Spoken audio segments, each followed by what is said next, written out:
नमस्कार मंडळी, श्री स्वामी समर्थ. स्वागत आहे तुम्हा सर्वांचं आपल्या यूट्यूब चॅनलवर.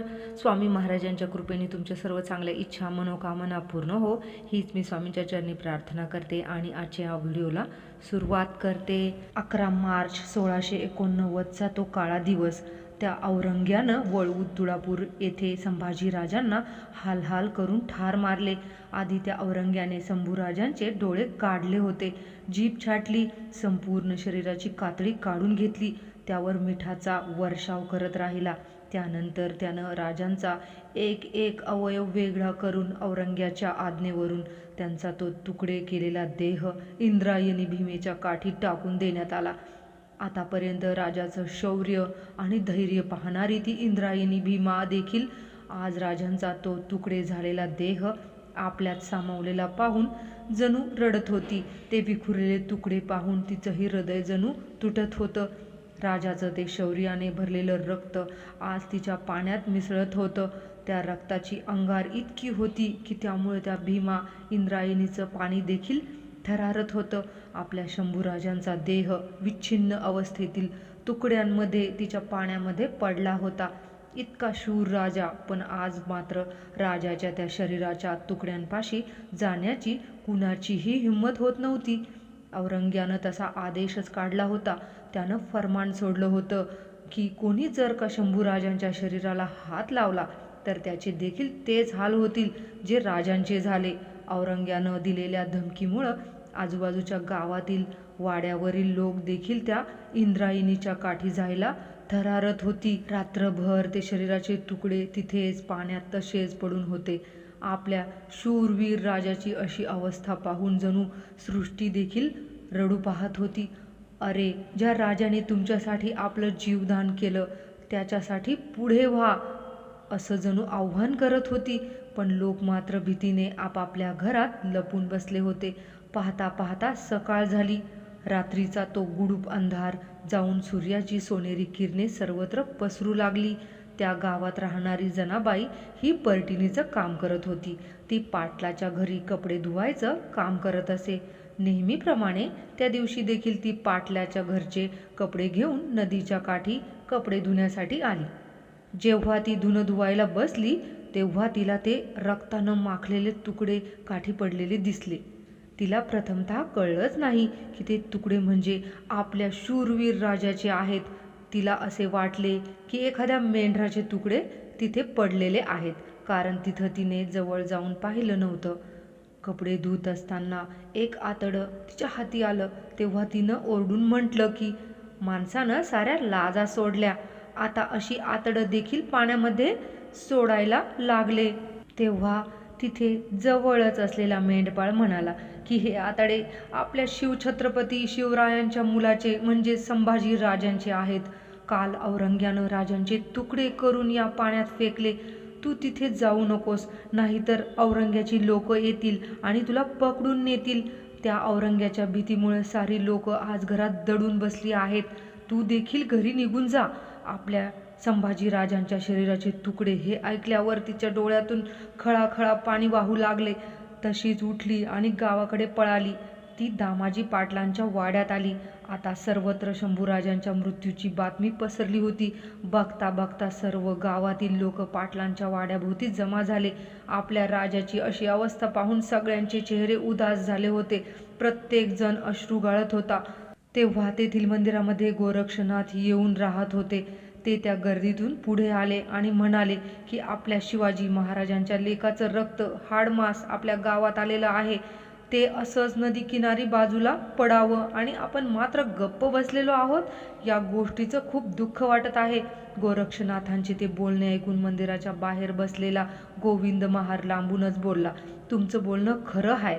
आपल्या शिवाजी राजांची आपल्यावरती, आपल्या मुलाबाळांवरती, आपल्या मुलखावरती केलेले उपकार कमी आहेत का? आज त्यांच्या लेकराचा आतडी कोथळा गाव शिवाराच्या बाहेर पडावा आणि आपण मात्र मूग गिळून गप बसावं, हे शोभून दिसत नाही. तेव्हा तेथे असलेले दामाजी पाटील म्हणाले, तुम्ही सर्व म्हणताय ते खरं आहे. जितकं तुम्हाला वाईट वाटतं आहे त्यापेक्षा जास्त वाईट मला वाटत आहे. पण करणार काय? गावाच्या सभोवतालची 4-5 लाख मुघल सैनिकांचा तळ पडलेला आहे. त्या बादशाची ताकद खूप मोठी आहे. शंभूराजांच्या रक्तमासाला कोणी शिव असं त्याने फरमान काढलेलं आहे. तेव्हा एकानं म्हटलं, खरं आहे, कारण पंचक्रोशीतल्या साऱ्या गावातील लोक गप्प बसलेली आहे, तर मग आपणच पुढाकार का घ्यावा. हे सारं ऐकून गावकरी आपापल्या घराकडे परतले. भाकर खाऊन सगळेजण पडले होते. झोप तर तशी कुणाला येत नव्हती. सगळेजण विचाराच्या गुंत्यांमध्ये होते. पण ती जनाबाई मात्र खूप जिद्दीची बाई होती. आपल्या राजासाठी आपण काहीतरी करावं हे तिच्या मनानं पक्क केलं होतं. ती सरळ पाटलिनीच्या वाड्यावर गेली. तिनं आजूबाजूच्या स्त्रियांना देखील गोळा केलं. शिवाजी राजे आणि संभाजी राजांविषयी गोष्टी काढून ती एकमेकांना प्रोत्साहन देऊ लागली. राजांच्या आठवणीने सगळ्यांचेच काळीज हेलावून गेले होते. असे बोलता बोलता रात्र बरीच झाली, पण कुणीही आपापल्या घरी जाण्यासाठी हलत नव्हतं. आपण काहीतरी केलं पाहिजे ही एकच भावना त्यांच्या मनामध्ये निर्माण झाली होती. तेव्हा त्या पाटलिनीने मंदिरातील गोरखनाथ बुवांना बोलावून घेतलं. ते सारं पाहत असणारा तो गोविंद पुन्हा तिथे येऊन पोहोचला. आपल्या हातातली काठी खाली ठेवली आणि दूर बसून राहिला. थोड्या वेळाने जनाबाई बोलू लागली की जर आम्ही संभाजी महाराजांचं मांस गोळा करून आणलं आणि त्याला अग्नी दिली तर बादशाह करून करून आम्हाला काय करणार, गाव जाळेल इतकंच ना. आता तिच्या बोलण्यामुळं प्रत्येकाच्या अंगामध्ये आग संचारली. तेव्हा गोरखनाथ महाराज देखील म्हणाले की आपल्या रीतिरिवाजाप्रमाणे का होईना आपल्याला आपल्या चावडीत किंवा नदी किनारी एखादं बेवारसं मृत शरीर जरी आढळलं तरी आपण त्याला अग्नी दिला पाहिजे आणि त्याला मुक्ती दिली पाहिजे असं शास्त्रामध्ये सांगितलेलं आहे. तेव्हा लांबूनच त्या गोविंदने आवाज दिला आणि सांगितलं की इथं तर आपल्या शिवाजी राजांच्या मुलाचं तुकडे नदीकाठी पडलं आहे. आम्ही मात्र सगळे नर्मदासारखे बांगड्या घालून गप्प बसलो आहे.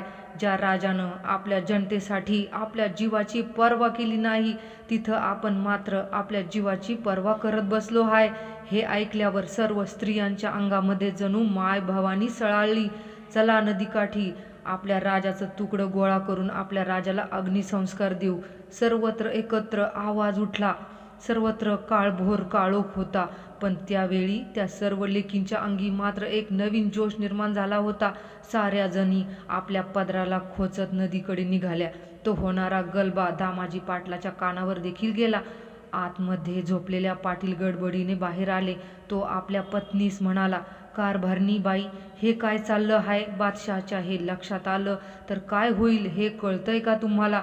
तेव्हा पाटलीन म्हणाली, माझ्या शिवाजी राजाच्या लेकराचं मांस घारी गिधडांना देण्यापरीस ते आपण आणलं तर काय वाईट? असा गाव आणि असा जुलूम हवा कशाला? सांभाळा तुमचं गाव आणि तुमचं घर, निघतो आम्ही. पाटलीन रागानेच वाड्यातून बाहेर पडली. त्यांची पावलं नदीच्या दिशेने झपापत पडू लागली. हातात काठी घेऊन गोविंद सगळ्यांच्या पुढे चालत होता. सर्वजण नदीकाठी पोहोचले तेव्हा सर्वत्र अंधार होता. शिवाय गावाभोवती पडलेल्या बादशाहच्या फौजेची भीती देखील होती. बायांनी पाठीमागं पाहिलं तर गावातील सर्व पुरुष मंडळी देखील त्यांच्या दिशेने येत होती. त्या पुरुष मंडळींमध्ये दामाजी पाटील देखील होते. आता मध्यरात्रीची वेळ असल्यामुळे औरंग्याचे सैनिक गाढ झोपी गेले होते. सर्वजण गावकरी दबकत दबकत त्या नदीच्या किनारी आले. तिथे त्यांनी कुडाचा चुल्हा पेटवला. मंद प्रकाशात ते नदीकाठी शोधाशोध करू लागले. राजांचे कान, बोटे, हाताचा तुकडा असे एक एक अवयव सापडू लागले. गावकऱ्यांनी आपल्या डोक्याचे पागोटे सोडले आणि त्यामध्ये राजाचे, येथील मांसाचे तुकडे, शरीराचे अवयव गोळा केले. त्या अंधारातच ते मांसाचे तुकडे घेऊन गावकरी गावात परतले. काही जणांनी आपापल्या घराकडे धाव घेतली आणि कुणी शेणकोट आणलं, कुणी लाकूड फाटा आणला. दहनाची सर्व तयारी झाली. पण तेव्हा मात्र सर्वांना एक प्रश्न पडला, राजाची चिता रचायची कोणाच्या जागेत? दामाजी पाटील तर आपल्या साऱ्या जमिनीवरती पाणी सोडायला तयार होते, पण त्यांची जमीन ही कोसभर अंतरावरती होती. त्या जागेतून बादशहाचा तळ देखील अगदी जवळच होता. बाकीचे जमीन मालक आपल्या जमिनी देण्यासाठी घाबरले होते. पण सर्व गाव एकमेकांमध्ये कुजबुजत होता. लोकांची ही कुजबूज ऐकून एका कोपऱ्यात उभा असलेला गोविंद पुढे आला. गाव शिवाराजवळच्या आपल्या जमिनीकडे बोट त्यांनी केलं आणि म्हणाला, ही आम्हा महारांची वतनी जमीन आहे. इथे आमच्या जमिनीत अग्नी द्या शंभूराजांना. समजा पुढे जाऊन बादशहाच्या लोकांचं संकट आलं तर आम्ही कुठेही निघून जाऊ. आम्हा गरिबांच्या ताटात घुगऱ्या खाणारा राजा हाय आपला शंभू राजा, हे आम्ही विसरू शकत नाही. मग तिथे त्या गोविंदाच्या जागेमध्ये सरण रचलं गेलं. बादशहाची फौज खबर मिळाली तर गावात येऊ शकत होती, म्हणून दामाजी पाटलांनी गावातील तरण्या ताठ्या पोरांना तिथे उभं राहून लक्ष ठेवायला सांगितलं. अचानक वैरी जर का आक्रमण करायला आले तर त्यांना वेशीच्या बाहेरच अडवा. गोफणीतल्या दगडाने प्राण गेले तरी चालतील, पण अग्निसंस्कारामध्ये अडथळा येता कामा नये, असं फरमान दिलं. गोरखनाथ बुवांनी बेलपत्र आणि तुळशीपत्र वाहिले. शंभूराजांच्या चितेला अग्नी दिला गेला. आग आग धडाधड पेटू लागली. त्या ज्वाला त्या काळा कुट्ट आसमानाला भेदू लागल्या. सगळे गावकरी ढसाढसा रडत होते. स्त्रिया धाय मोकलून रडत होत्या. लोक गुरासारखे हंबरडा फोडत होते. अर रायगडाच्या राजेश्वरा, कुठून कुठं आलास रे पाखरा. अरे शंभूराजाच्या सर्वांच्या डोळ्यातून अश्रूंच्या धारा वाहत होत्या. तांबड फुटायच्या आधीच चिता बुजवली गेली. शंभूराजांची ती गरम रक्षा घेऊन सर्व गावकरी पुन्हा नदीच्या काठी धावले. शंभूराजांची ती रक्षा नदीमध्ये अर्पण केली गेली. ते गोविंद महार म्हणजेच रायप्पा महार यांचा मावस भाऊ, त्या जनाबाईचे, राधाबाई पाटलिनीचे, त्या गावातील लोकांचे आणि ते गोविंद महार यांना संपूर्ण महाराष्ट्र कधीच विसरू शकणार नाही. तो मारणारा औरंग्या फक्त मेला, पण आपले शंभूराजे मात्र अमर झाले. जय भवानी, जय शिवाजी, जय शंभूराजे.